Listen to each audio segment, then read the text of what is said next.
Have you ever wondered what would it take for you to commit a violent act?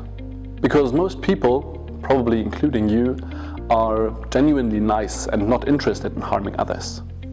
But maybe exactly that, being interested in the well-being of others and being a friendly person, is a risk factor of committing violence or violent acts in very specific situations. My name is Rasmus Möring.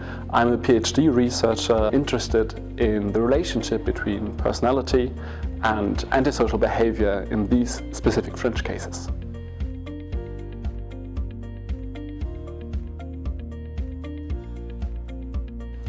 In my PhD, I'm researching how personality on the one hand and antisocial behavior are connected.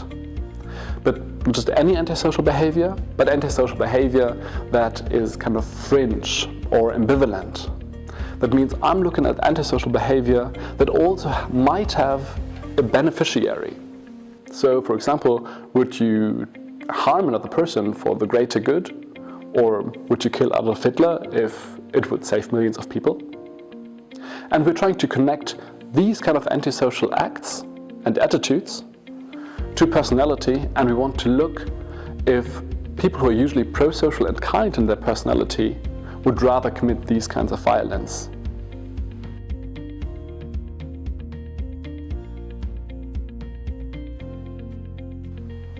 So one of my studies actually concerned the killing of the US right-wing podcaster Charlie Kirk last year in September.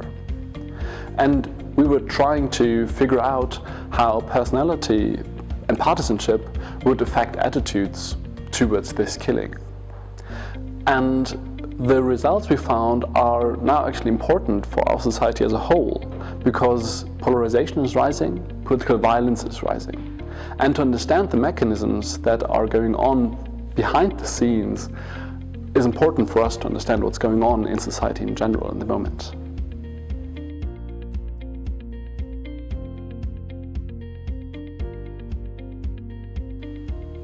This is a great question because there is no really a typical workday.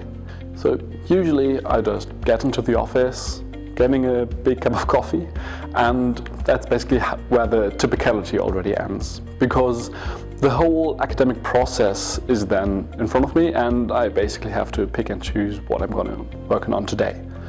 And so that's everything from reading what other researchers did already, what they found out, then thinking about that on the whiteboard and theorizing, hypothesizing what that means for my particular research. Then also conducting studies.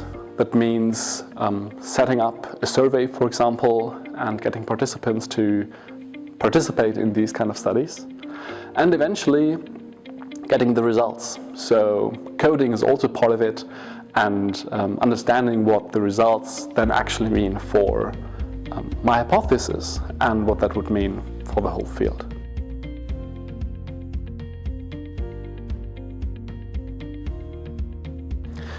When you're thinking of doing a PhD, there might be some compromises you might have to do. So, for example, the salary or the location or the topic of your PhD might all be things that you might have to compromise on. And think about that carefully. However, I would advise you not to compromise on one specific thing, and that's the people you work with. Because a PhD can sometimes be exhausting and difficult. And having people around who support you, not only on the topic itself, but also socially, especially the supervisor, is really a benefit for your whole PhD experience. So pick your supervisor if you know that these people will support you no matter what, and I think your PhD experience will be great.